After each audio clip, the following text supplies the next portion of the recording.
កាលពីព្រេងនាយមានបរិសពីរនាក់នៅផ្ទះជិតគ្នាថ្ងៃមួយចៅទាំងពីរនាក់នោះបបួលគ្នាទៅដាក់អន្ទាក់សត្វបបួលគ្នាហើយដល់ថ្ងៃរសៀលខំភ្នំក៏នាំគ្នាដើរចេញទៅលុះទៅដល់ជាកន្លែងដាក់អន្ទាក់អ្នកមួយថាខ្ញុំនឹងដាក់នៅគល់ឈើនេះត្បិតឈើនេះមានផ្លែយប់សត្វចំណាំតែមកស៊ីផ្លែឈើនេះអ្នកមួយក៏ឆ្លើយថាខ្ញុំក៏ចង់ដាក់នៅកន្លែងនេះដែរប៉ុន្តែឥឡូវនេះបើអ្នកដាក់នៅគល់ឈើនេះហើយមានតែខ្ញុំដាក់នៅចុងឈើ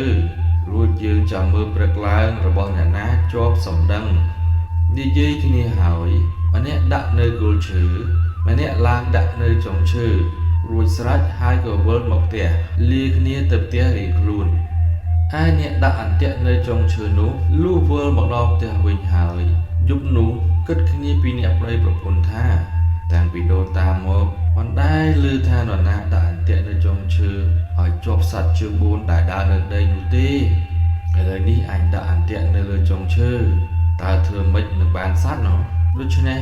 អញត្រូវរលឹកពីមាន់រងាវទៅមើលបើឃើញសត្វជាប់អន្ទាក់គេនោះអញដោះយកទៅដាក់នៅចុងអន្ទាក់អញនៅឯចុងឈើ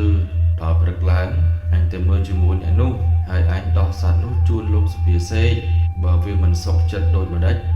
មុខកើតជាក្តីគង់តែទៅដល់លោកសុភាសេកមិនខានលោកសុភាសេកនឹងកាត់ក្តីឲ្យវាចាញ់អញជាប្រកាសប្តីប្រពន្ធគិតគ្នាហើយក៏ដេកទៅដល់មាន់រងាវរលឹកពីដេកលុបមុខស៊ីស្លាហើយចេញពីផ្ទះដើរទៅដល់អន្ទាក់បានឃើញអន្ទាក់នៅជាប់ដីជាប់ដានមួយក៏ដោះយកឡើងទៅចងនឹងអន្ទាក់របស់ខ្លួនរួចដំឡើងអន្ទាក់នៅដីដូចដើមវិញក៏ប្រញាប់វិលមកផ្ទះលុះព្រឹកព្រហៀមស្រាងអ្នកមួយដែលដាក់អន្ទាក់នៅដីមកស្រែកហៅឲ្យទៅមើលអន្ទាក់ទាំងអស់គ្នាអ្នកមួយឆ្លើយកុំរលេះរលាំងអ្វីអន្ទាក់ខ្ញុំមិនសង្ឃឹមទេត្បិតនៅលើចុងឈើ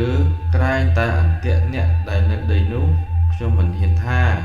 បើបានចែកគ្នាស៊ីផងពាក្យនេះជាពាក្យចំអកឲ្យអ្នកនោះបត់ដឹងការមុនអ្នកទាំងពីរនិយាយហើយចុះពីផ្ទះដើរចេញទៅលុះដើរទៅដល់អន្ទាក់មិនឃើញជាប់សត្វនៅលើដីឃើញជាប់តែនៅចុងឈើវិញចៅដែលជាម្ចាស់អន្ទាក់នៅចុងឈើនោះថាណោមើលចុះមិនជឿខ្ញុំថាកុំដាក់នៅគល់ឲ្យដាក់នៅចុងតែឥឡូវមើលរបស់អ្នកណាជាប់នឹងមកហើយឡើងទៅដោះយកចុះមកនាំគ្នាវិលមកផ្ទះវិញក៏លាគ្នាទៅផ្ទះរៀងខ្លួនទៅឯចៅដែលបានក្តាន់ក៏ប្រញាប់យកទៅជូនលោកសុភាសិកហើយជម្រាបថាខ្ញុំហើយនឹងចៅមួយនោះបានទៅដាក់អន្ទាក់ផងគ្នាខ្ញុំដាក់នៅចុងឈើអ្នកមួយនោះដាក់នៅគល់ឈើខ្ញុំនេះជាមនុស្សវិក្តីនេះគង់តែមកដល់លោកដូច្នេះតាមតែលោកមេត្តារកសេចក្តីយ៉ាងណាឲ្យតែខ្ញុំឈ្នះក្តីវាចោះខ្ញុំនឹងដឹងគុណលោកទៅថ្ងៃមុខសុភាសិកបានសក្តានហើយឆ្លើយថា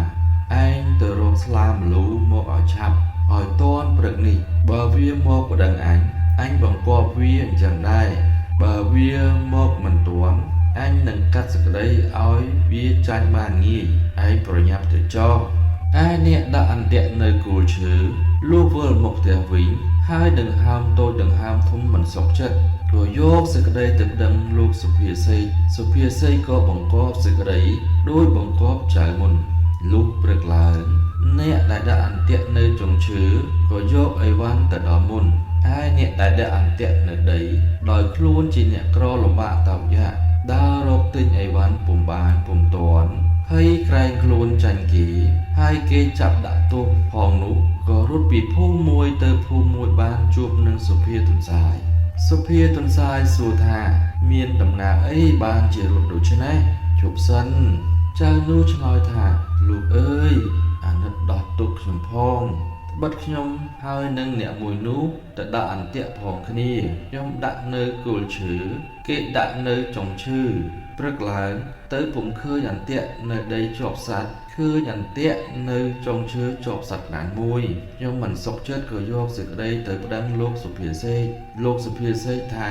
អ្នកណាដើររកអីវ៉ាន់មកដល់ផ្ទះមុនអ្នកនោះឈ្នះហេតុនេះបានជាខ្ញុំភ័យឥឡូវនេះគេទៅដល់មុនខ្ញុំហើយដូច្នេះតាមតែលោកអាណិតខ្ញុំផងសុភាធនសាយឆ្លើយថាណាហើយកុំភ័យ ចាំថ្ងៃរសៀលខ្ញុំនឹងនាំទៅចៅនោះក៏អរលុះថ្ងៃរសៀលសុភាទុនសាយនាំទៅដល់ផ្ទះសុភាសេកសួរថាដូចម្ដេចក៏យូរម្ល៉េះសេចក្តីចាញ់គេហើយសុភាទុនសាយឆ្លើយថាយើងខ្ញុំបានជាយូរនេះពីព្រោះអាល័យតែចាំមើលត្រីក្រាញ់ហើរឡើងស៊ីស្លឹកអំពិលសុភាសេកថាពីជីដូនជីតាមកមាននរណាដែលឃើញឬឮថាត្រីក្រាញ់ឡើងស៊ីស្លឹកអំពិលទេសុភាទុនសាយឆ្លើយថាពីជីដូនជីតាពីម៉ាក់ឪបង្កើតមកនរណាដែលឃើញឬឮថាអន្ទាក់នៅដីមិនជាប់សត្វទៅជាប់អន្ទាក់នៅចុងឈើវិញហើយសត្វជើង4ផងដែលឮទេអស់អ្នកស្រុកខណៈនោះសុភាសេកនៅស្ងៀមពុំហ៊ានស្ដីតបឡើយសុភាទុនសាយក៏កាត់ក្តី